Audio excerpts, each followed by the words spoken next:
बिस्मिल्लाहिर्रहमानिर्रहीम। आइए longest common sub sequence के एल्गोरिथम डिस्कस करते हैं। तो लॉन्गेस्ट कॉमन सब सीक्वेंस की प्रॉब्लम डिस्कस करने से पहले हम ये जानना चाहेंगे कि सब सीक्वेंस किसको कहते हैं। तो सब सीक्वेंस जो है, मिसाल के तौर पे अगर आपके पास ये एक्स एक स्ट्रिंग है ABCBDAB, तो इसके अंदर आपके पास A B और ये D, ये एक सब सीक्वेंस कहला सकती है। यानी सीक्वेंस में आपके पास कैरेक्टर्स जो लिए गए हों किसी स्ट्रिंग से, और जरूरी नहीं कि वो एडजेसेंट हो, जक्सटापोज्ड हो सकता है कि वो फासले पर हो। मिसाल के तौर पे BCBD या BCDB, तो BCD और B, ये भी एक सब सीक्वेंस है। A subset of elements in the sequence taken in order. ठीक है, तो आप सीक्वेंस में लेना है, आपको ये नहीं कर सकते कि आप D C A reverse order में नहीं जा सकते। ठीक है, तो आपको फॉरवर्ड ऑर्डर में लेना है और सीक्वेंस के अंदर लेना है, तो वो सब सीक्वेंस कहलाएगी। सब सीक्वेंस और सब स्ट्रिंग में फर्क ये होता है कि सब स्ट्रिंग में जो भी कैरेक्टर्स होते हैं वो आपस में एडजेसेंट होते हैं, जैसे BCB BDA CBDA। ठीक है, उनमें गैप नहीं होता, ये नहीं हो सकता कि यहाँ से बी ले लिया फिर सी छोड़ के यहाँ बी। वो सब सीक्वेंस कहलाएगी। जब आप छोड़ छोड़ के कैरेक्टर्स लेंगे तो वो सब सीक्वेंस कहलाएगी। अच्छा, ये बात ध्यान में रखिएगा कि जो सब स्ट्रिंग होती है ना, वो बाय डिफॉल्ट सब सीक्वेंस होती है। हाँ, ये बात आप याद रखिएगा। यानी BCB सब सीक्वेंस हो सकती है और सब स्ट्रिंग भी है, लेकिन ABD जो है, यहाँ से ए और बी लिया, यहाँ से डी लिया, ये सब सीक्वेंस तो है लेकिन ये सब स्ट्रिंग नहीं कहलाएगी। तो हर सब सीक्वेंस जो है वो सब स्ट्रिंग नहीं होती, जबकि हर सब स्ट्रिंग एक सब सीक्वेंस जरूर होती है। अच्छा, अब कॉमन सब सीक्वेंस से मुराद ये है कि मिसाल के तौर पे आपके पास ये दो स्ट्रिंग्स दी हुई हैं, इनमें कितने कैरेक्टर्स जो है कॉमन है, वो हमें यहाँ पे निकालने होंगे। ठीक है, और जब इसको हम कह देंगे लॉन्गेस्ट कॉमन, तो मैक्सिमम कितने कैरेक्टर्स कॉमन है, maximum length of common sub sequence. मिसाल के तौर पे यहाँ पर हम दो स्ट्रिंग्स ले लेते हैं, ये एक्स है और ये वाई है। तो हम यहाँ से मिसाल के तौर पे ए हमें शुरू में नहीं मिला, हमने यहाँ से बी लिया, ये बी मैच हो गया, फिर सी हमें मिल गया, उसके बाद नेक्स्ट ये बी और फिर ए। तो 4 कैरेक्टर्स हमको यहाँ पे दोनों में कॉमन ऐसे सब सीक्वेंस मिले हैं। अब इसी तरह यहाँ देखें, यहाँ पे बी जो है शुरू में, ये ए है, यहाँ से ये मैच हो गया बी, यहाँ पर जो है, यहाँ डी है ना, तो ये आप तलाश करें, ये डी मिल गया, फिर उसके बाद सी नहीं, ए मिल गया और बी मिल गया।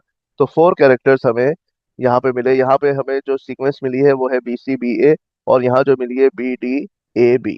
लेकिन मैक्सिमम आपको जो कैरेक्टर्स कॉमन मिले हैं इन दोनों स्ट्रिंग्स में, उनकी लेंथ जो है वो 4 है।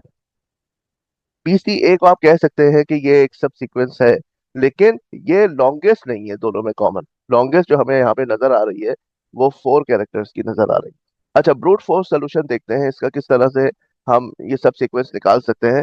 तो सबसे पहले जो फर्स्ट स्लाइड से हमने देखा था कि हमारे पास लेंथ ऑफ एक्स जो है वो है m, और लेंथ ऑफ y जो है वो n है।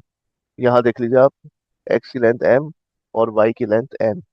x जो है, सपोज करें वो है BDE, और y है हमारे पास ABCD। ठीक है, अब एक तरीका ब्रूट फोर्स के तहत क्या हो सकता है कि हम ये जो एक्स स्ट्रिंग है, इसके तमाम सब सीक्वेंस निकाल लें, कॉमन क्या क्या हो सकती है। एक तो ये कि पूरी हमें 3 कैरेक्टर्स की मिल जाए वाई में। ठीक है, और एक, अब उसके बाद क्या रह जाता है कि BE BD DE, ये 3 हमारे पास सब सीक्वेंस हो सकती हैं 2 कैरेक्टर्स की। और उसके बाद तो फिर BD और E सिंगल कैरेक्टर ही रह जाते हैं। तो ये हमारे पास अगर 3 कैरेक्टर्स हैं और एक आपके पास नल, यानी कोई स्ट्रिंग मैच ही नहीं हो रही है ना, तो 2 raised to the power 3 is equals to 8। यानी 8 आपके पास पॉसिबिलिटीज हो सकती हैं, जिसको आपको तलाश करना है वाई में, जिसकी लेंथ जो है n है। वाई की लेंथ क्या है, n है। टोटल कॉम्प्लेक्सिटी क्या हो गई इसकी फंक्शन की, n × 2 raised to the power m। तो क्या आप बारी बारी एक एक यहाँ पे देखेंगे ना, ये सपोज कर इसकी लेंथ n है, तो आपने पहले b देखा, ठीक है, फिर आपने d देखा। तो यहाँ पर ये पूरा आपने पूरे स्ट्रिंग को ट्रैवर्स किया, पहले इससे मैच किया, आपने नहीं मिला तो फिर आपने इससे किया। तो ये आपने पूरी स्ट्रिंग को ट्रैवर्स किया और इसकी लेंथ जो है वो n है। हर एक आप सब सीक्वेंस को लेंगे और इसको इस n लेंथ की स्ट्रिंग में तलाश करेंगे। अच्छा, कुछ नोटेशन समझ लेते हैं यहाँ पर। मिसाल के तौर पर हमारे पास x स्ट्रिंग की लेंथ तो m है और y की n है, लेकिन हमको इस पूरी प्रॉब्लम को सॉल्व करने के लिए जाहिर बात है कि सब प्रॉब्लम से सॉल्व करना पड़ेगा। तो एक्स ऑफ आई से मुराद ये होगी कि हमने आई कैरेक्टर्स लिए हैं इसमें से, इस स्ट्रिंग में से। और इसी तरह वाई ऑफ जे से मुराद होगी कि हमने वाई जो हमारे पास स्ट्रिंग है उसमें से जे कैरेक्टर्स हमने लिए हैं। ठीक है। और सी आई जे, ये पैरामीटर होगा length of the longest common subsequence of these sequences. यानी एक्स ऑफ आई और वाई ऑफ जे क्या है, एक्चुअल एक्स और वाई स्ट्रिंग के पार्ट्स हैं। तो सी आई जे हमारे पास क्या होगा कि अभी जो करंट लेंथ है आई की ऑफ स्ट्रिंग एक्स और जे ऑफ स्ट्रिंग वाई, तो उसकी जितनी अभी तक लॉन्गेस्ट कॉमन सबसीक्वेंस निकली है आई जे के दरमियान, वो हम यहाँ पर इस एरे की इस वैल्यू में सेव करेंगे। अब यहाँ पे दो केसेस हो सकते हैं हमारे पास। एक केस तो ये है कि लास्ट जो कैरेक्टर है ना हमारा, ये मैच कर जाता है। अब सपोज करें कि एक्स आई जो है हमारे पास, यानी किसी स्ट्रिंग का पार्ट है ए बी डी ई, और जो वाई स्ट्रिंग है उसका पार्ट है जेड बी और ई। ठीक है। अब इसको हम सॉल्व करते हुए जा रहे हैं, और यहाँ पर एक्स आई मैच हो जाता है वाई ऑफ जे से, यानी ये एक्स आई और ये वाई ऑफ जे ये मैच कर जाते हैं दोनों कैरेक्टर। ठीक है। तो हम क्या करेंगे, अब हमें यहाँ पे सेव करनी है वैल्यू फॉर सी आई जे। हमें सी आई जे की वैल्यू चाहिए। तो अभी तक जो लॉन्गेस्ट कॉमन सबसीक्वेंस निकली होगी हमारे पास, जो कि एक्स आई माइनस वन और y of j minus one, यानी y of j minus one यहाँ तक, और x of i minus one यहाँ तक, जो हमारे पास लॉन्गेस्ट कॉमन सबसीक्वेंस निकली होगी, इनके दरमियान जितने भी कैरेक्टर्स कॉमन निकले होंगे उसमें हम वन प्लस कर देंगे। तो append X I is equal to Y J to the longest common subsequence of X I minus one and Y J minus one. तो अभी तक जो आपके पास एलसीएस निकली है, मिसाल के तौर पे बी निकली है, तो अब उसमें हम ई को ऐड कर देंगे, और काउंट जो है वो हम अपना एलसीएस का बढ़ा देंगे। ठीक है। Must find LCS of X I minus one and Y J minus one, यानी यहाँ इसके और इसके दरमियान में जो एलसीएस हमने निकाली होगी। Optimal solution to a problem includes optimal solution to sub problems. तो ये एक बड़ी प्रॉब्लम का जो सोल्यूशन है वो उसी की सब प्रॉब्लम्स की टर्म्स में डिफाइन किया हुआ है। तो सी आई जे का फॉर्मूला हमारे पास क्या हो जाएगा, जो हमारे पास लॉन्गेस्ट कॉमन सबसीक्वेंस होगी आई माइनस वन और जे माइनस वन के बीच में, तो वो जितने कैरेक्टर्स की होगी उसमें हम वन प्लस कर देंगे, और एलसीएस में भी इस कैरेक्टर ई को ऐड कर देंगे। अच्छा, सेकंड केस हमारे पास ये आता है कि कैरेक्टर्स मैच नहीं हुए, जैसे यहाँ जी है और यहाँ पे टी है, तो ये मैच नहीं हुआ। So it must solve two problems, तो हम दो प्रॉब्लम्स यहाँ पर सॉल्व करेंगे, और उनमें से जो मैक्सिमम आएगा वो लेंगे। मिसाल के तौर पे, अब ये कैरेक्टर तो मैच हुए नहीं, तो हम क्या करेंगे, क्या तो हम एक्स को एक पीछे ले जाके और फिर वाई के जो वैल्यू है जे तक, इससे कंपेयर करेंगे। ठीक है। या एक्स को पूरा रखेंगे और जे को एक पीछे ले जाके उसमें से हम एलसीएस को फाइंड आउट करेंगे। ठीक है। इनमें से जो वैल्यू मैक्सिमम निकलेगी वो हम सी ऑफ आई जे का मुकद्दर बना देंगे। एक्स ऑफ आई को एक पीछे कर लेता हूँ, यानी ए बी डी ले लेता हूँ, और वाई को पूरा ले लेता हूँ, तो ये हो गया हमारे पास ए बी डी और जेड बी डी। यहाँ आप देख रहे हैं ये दो कैरेक्टर्स मैच हो। और अगर मैं इसके, यानी यहाँ पे हमने आई को माइनस वन किया है और जे पूरा लिया है, इस तरह से अगर मैं आई को फुल ले लेता हूँ, एक्स ऑफ आई फुल ले लेता हूँ, तो ये हो जाएगा मेरे पास ए बी डी और जी, और जे को मैं एक माइनस कर देता हूँ, तो वाई जे माइनस वन, यानी ये ले लेता हूँ मैं जेड और बी। तो इसमें खाली एक कैरेक्टर मैच हो रहा है। ठीक है। तो यहाँ पे आपके पास एलसीएस हो जाएगी वन, क्योंकि प्लस वन तो कर नहीं सकते क्योंकि लास्ट कैरेक्टर तो मैच नहीं हुआ है। तो हम देखेंगे कि प्रीवियस जो सोल्यूशन है, जो अभी तक पीछे हम सॉल्व किए किया है, तो उसमें से कौन हमें मैक्सिमम वैल्यू दे रहा है उसको हम कैरी फॉरवर्ड कर देंगे। तो optimal solution to a problem includes optimal solution to sub problems. तो पिछली प्रॉब्लम में से हम देखेंगे किसने हमें मैक्सिमम वैल्यू दी है, उसको कैरी फॉरवर्ड कर देंगे। मिसाल के तौर पे हमको डिटरमिन करना है सी ऑफ फाइव फाइव। ठीक है। और एक हमारे पास एक्स स्ट्रिंग है,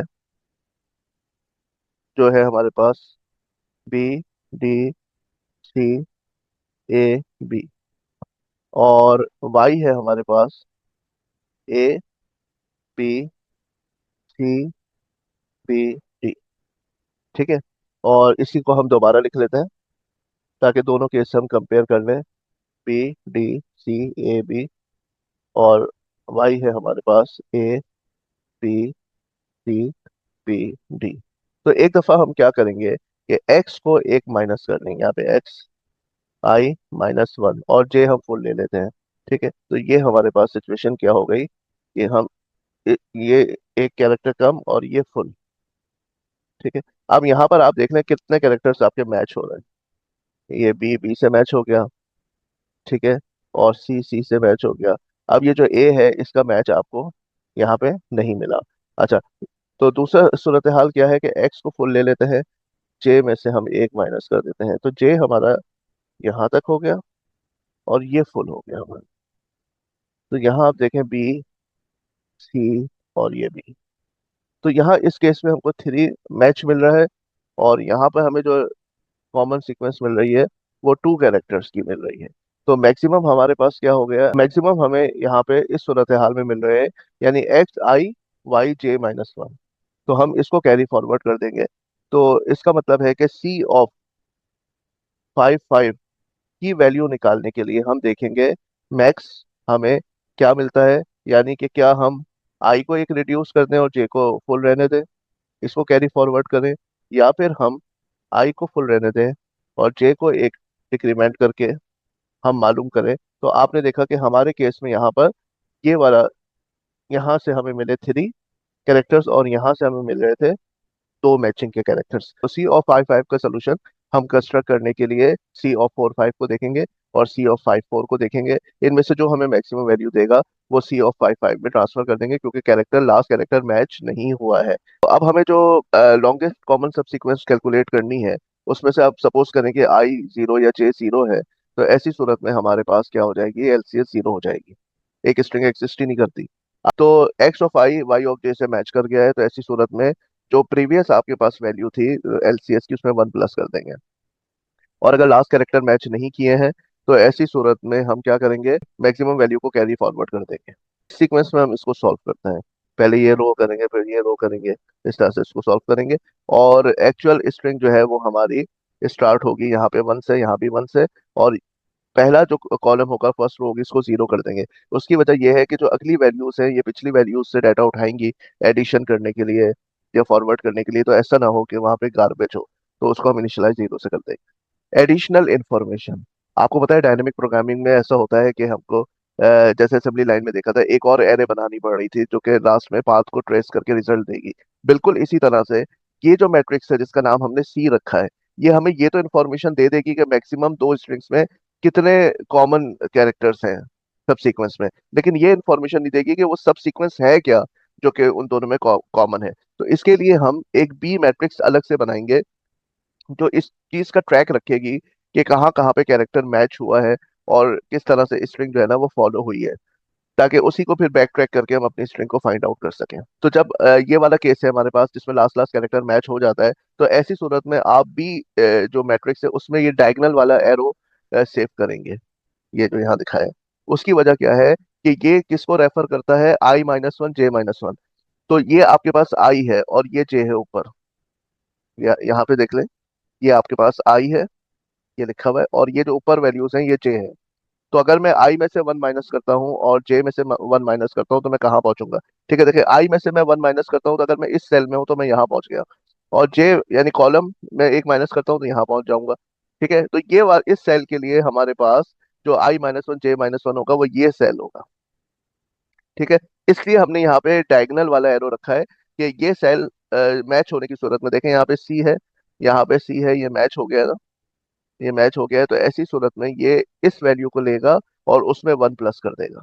आई माइनस वन जे माइनस वन पे जो वैल्यू होगी उसमें प्लस वन कर देगा। और ये कौन सी वैल्यू होगी, जो इसके लिए भी एक पीछे होगी और इस वाले सेल के लिए भी एक पीछे होगी, उसमें हम वन प्लस कर देंगे। तो ये एरो इस चीज को जाहिर कर रहा होगा कि यहाँ पर जो वैल्यू आई है वो दरअसल यहाँ से कैरी फॉरवर्ड हुई है, यहाँ से यहाँ तक पहुंची है एडिशन होने के बाद। ठीक है, अच्छा अब आपके पास दूसरी सूरत हाल क्या है कि मिसाल के तौर पे यहाँ पर आप हैं इस सेल में और कैरेक्टर मैच नहीं हुआ, जैसे यहाँ देखे डी था और यहाँ पे सी था, तो ये कैरेक्टर मैच नहीं हुआ। अब ऐसी सूरत में आप क्या करेंगे, मैक्सिमम वैल्यू को आगे बढ़ाएंगे, यानी आई और जे माइनस वन, या आई माइनस वन और जे में से जो ग्रेटर वैल्यू होगी मैक्सिमम वैल्यू होगी उसको आप कैरी फॉरवर्ड करेंगे इस सेल में। ठीक है, तो अब आई माइनस वन और जे सेम रहे, यानी जे का मतलब कॉलम सेम रहे, आई माइनस वन हो जाए तो ये वाला सेल होगा।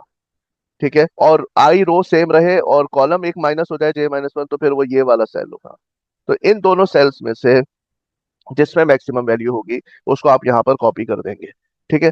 अच्छा, अब यहाँ देखें ग्रेटर के साथ इक्वल भी है, यानी अगर सपोज करें कि दोनों इक्वल हो जाते हैं तो भी आप यहाँ से वैल्यू लेंगे ऊपर वाले सेल से। तो ग्रेटर और इक्वल के केस में आप ये अप वाला एरो यूज करेंगे, और अगर यहाँ पे बड़ी वैल्यू है या ऐसी वैल्यू जो इसके बराबर है, और अगर सपोज करें ये वैल्यू लेस हो जाती है और ये ग्रेटर है, तो फिर ऐसी सूरत में आप इस वैल्यू को आगे फॉरवर्ड करेंगे। और कौन सा एरो यूज करेंगे? आप लेफ्ट वाला एरो यूज करेंगे।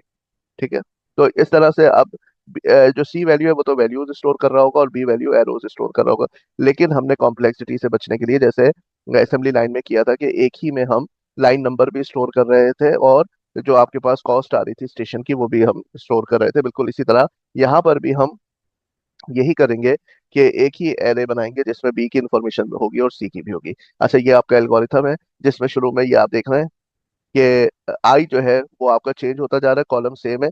तो आपने एक पहले पूरे कॉलम को जीरो कर दिया, तो उसके बाद यहाँ पर आप क्या कर रहे हैं? कॉलम को चेंज करते जा रहे हैं, और जो आपकी रो है वो सेम है, तो पहली वाली जो रो है वो आपने पूरी क्या कर दी?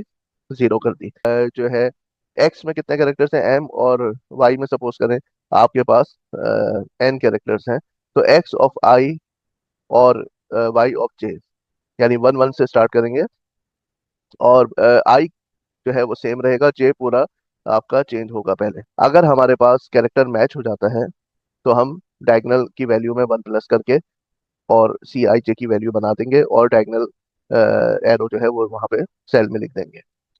लेकिन अगर मिसमैच हो जाता है कैरेक्टर, तो ऐसी सूरत में हम मैच करेंगे कि कहाँ पे हमें मैक्सिमम मिल रहा है। अगर ऊपर मैक्सिमम मिल रहा है या बराबर मिल रहा है तो हम ऊपर से वैल्यू लेके अप वाला एरो यूज करेंगे, उसको कैरी फॉरवर्ड कर देंगे।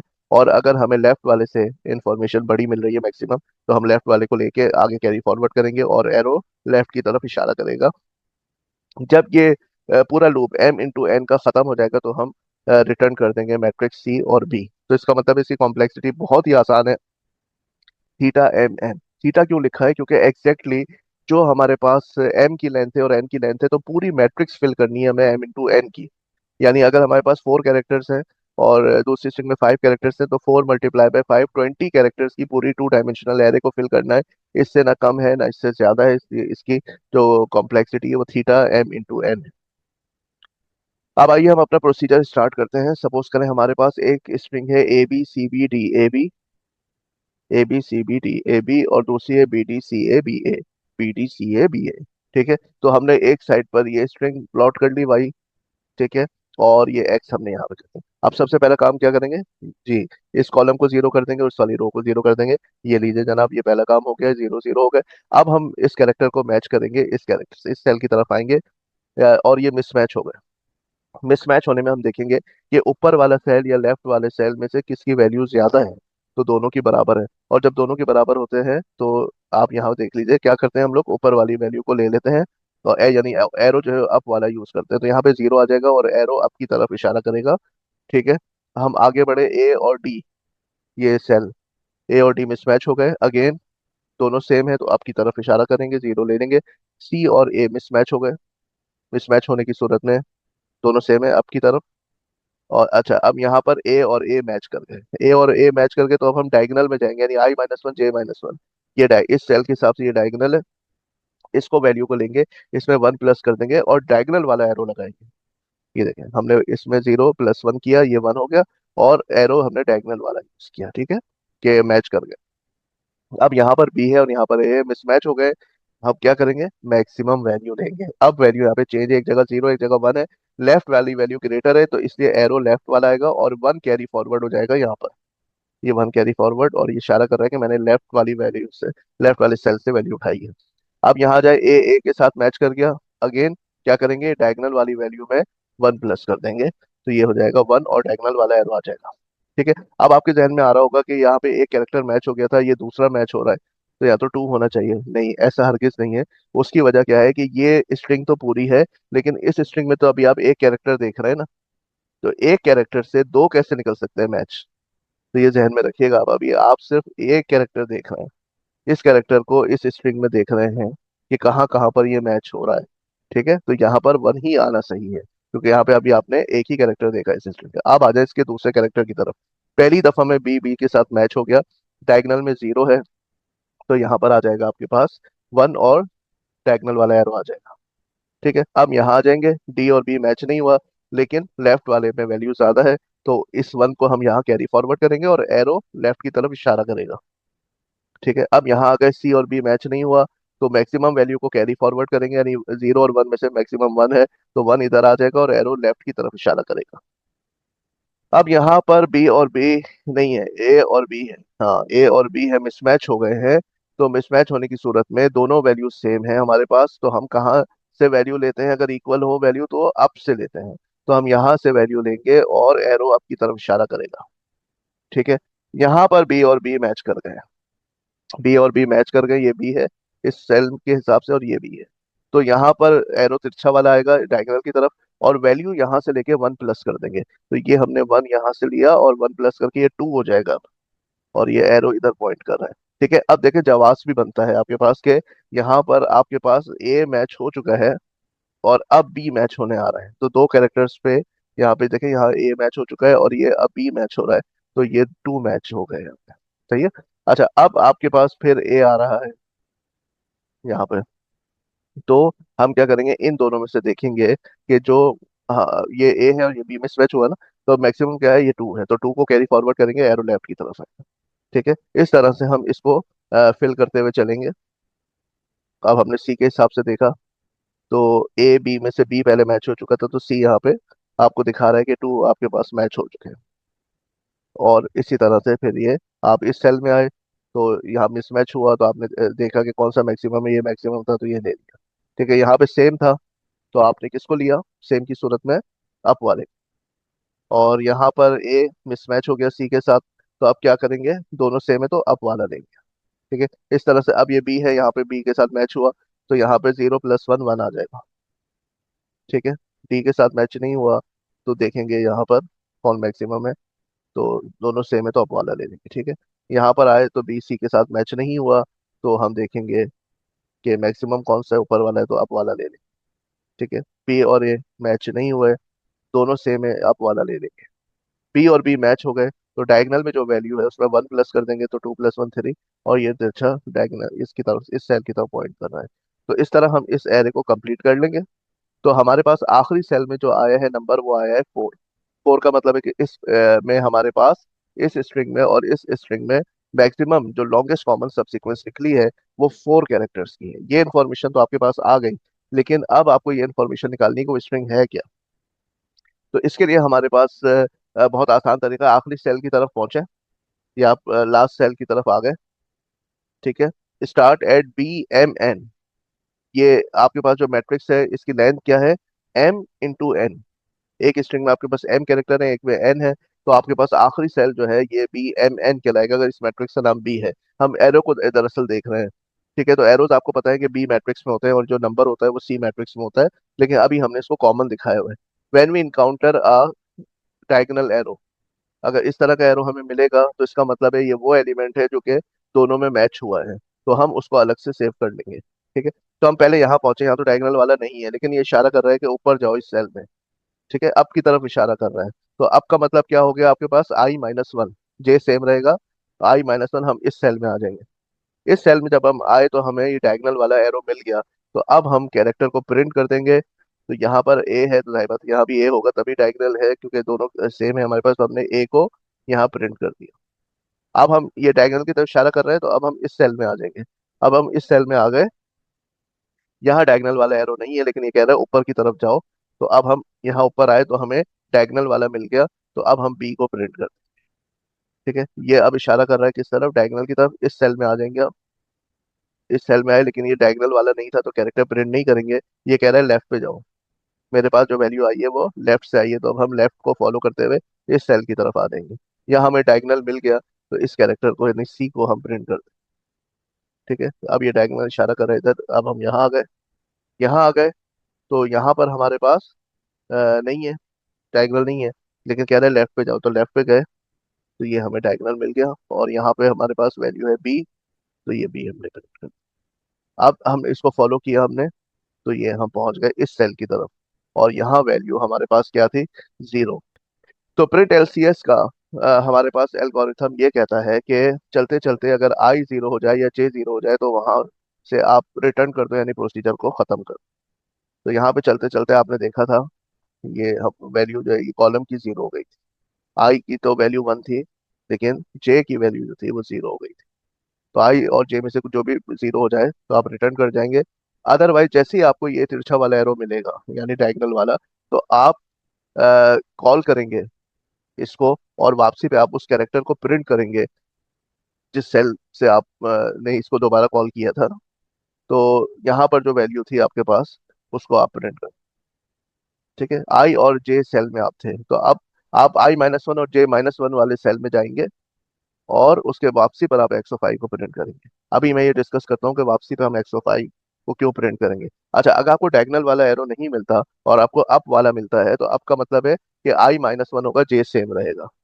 I-1 होगा, J सेम होगा और प्रिंट एलसीएस आप कॉल कर लेंगे, ठीक है। यानी आप एलसीएस में आप वो पाथ ट्रेस कर रहे हैं। और अगर अप वाला एरो नहीं मिलता तो दाएं पासे फिर आपको लेफ्ट वाला एरो मिलेगा, तो एल्स की सूरत में आप आई सेम रखेंगे, J-1, तो आप उस सेल में पहुंच जाएंगे जिसकी तरफ ये इशारा कर रहा है, यानी लेफ्ट वाला इशारा कर रहा है एरो, ठीक है। अच्छा, अब मैं आपको बताता हूँ कि यहाँ पर हम वापसी पे क्यों प्रिंट कर रहे हैं, ठीक है। और इनिशियल जब आप कॉल करेंगे तो जो भी एम और एन होगा वहां से आप इस फंक्शन को फर्स्ट टाइम कॉल करेंगे, तो आई की वैल्यू सपोज करें एम और जे की वैल्यू एन होगी, तो बिल्कुल लास्ट वाले सेल में आप पहुंच जाएंगे। फिर बैक ट्रैक करते करते आप उस सेल में पहुंचेंगे जहाँ आई या जे कोई भी 0 हो जाए तो वहाँ रुक जाएंगे। अच्छा, अब सवाल ये पैदा होता है कि हम वापसी पे क्यों प्रिंट कर रहे हैं। तो आइए यहाँ पर आप देखते हैं कि सबसे पहले आप इस सेल में थे तो अप वाला आपको इशारा मिला था, तो आप इस वाले सेल में आ गए, नहीं I-1 किया और जे सेम रखा तो आप इस सेल में आ गए। इस सेल में आने के बाद अब आप कॉल करेंगे प्रिंट एलसीएस दोबारा, और यहाँ पे I भी -1 होगा, जे भी -1 होगा, यानी इस सेल से जब आप कॉल करेंगे तो इस सेल की तरफ इशारा हो रहा है, ठीक है। अच्छा, और इसमें आपको इंफॉर्मेशन स्टोर है, यानी यहाँ पर फंक्शन कॉल हुआ है I-1 और J-1 का। तो यहाँ पर वापसी पे आपको प्रिंट करना है X, X, ठीक है। X का क्या मतलब है कि ये वाला कैरेक्टर, यानी यहाँ मैच हुआ है तो ये वाला कैरेक्टर, ठीक है। तो आप कहेंगे कि Y क्यों नहीं प्रिंट करवाया, क्योंकि मेरे भाई X, Y बराबर है, यानी यहाँ पर A है तो यहाँ पर भी A होगा। जब यहाँ डायगोनल है तो सेम होगा, तो आप एक एक चीज लिख दें, तो X को प्रिंट करा लें या Y को प्रिंट करा लें, कोई उसमें हर्ज नहीं है। तो जैसे कोडिंग में X लिखा हुआ है, ठीक है, तो आप Y भी लिख सकते हैं, बहरहाल दोनों सेम है। अच्छा, तो यहाँ पर हमने कैरेक्टर को प्रिंट अभी नहीं कराया, बल्कि अभी रास्ते पे चले गए, ठीक है। जब वापस होंगे, अब यहाँ 0 आया ना, तो जो आखिरी कॉल हुई होगी, जो यहाँ से कॉल हुई होगी यहाँ पे, तो अब इस कॉल से हम इस कॉल में वापस आएंगे। जब हम इस कॉल में वापस आएंगे तो क्योंकि हम डायगोनल वाले केस से गए थे, तो यहाँ पर एक स्टेटमेंट पेंडिंग में पड़ी होगी। तो ये फंक्शन उस वक्त तक खत्म नहीं हो सकता जब तक वो पेंडिंग वाली स्टेटमेंट प्रिंट रन ना हो जाए। और वो स्टेटमेंट क्या थी, वो प्रिंट की स्टेटमेंट थी, प्रिंट X।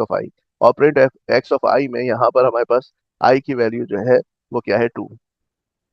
तो हम प्रिंट करेंगे कैरेक्टर बी, ताकि स्ट्रिंग्स सही सीधे ऑर्डर में आ जाए, ठीक है ना। आप देख रहे थे यहाँ पे जब मैच हो रहा था तो मैं आपको इशारा इधर कर रहा था कि यहाँ पे ए आया है, लेकिन लिख रहे हैं हम राइट साइड पे, फिर बी को इधर लिख रहे हैं, फिर सी, फिर बी, क्योंकि हम यहाँ से बैक ट्रैक करते हुए जा रहे हैं ना।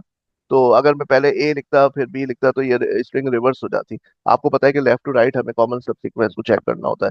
तो इस वजह से हमने कॉल के बाद रखी है प्रिंट की स्टेटमेंट, ताकि स्ट्रिंग सही ऑर्डर में प्रिंट हो जाए। यहाँ पर हमारे पास रनिंग टाइम जो है प्रिंट एलसीएस का ये है M+N।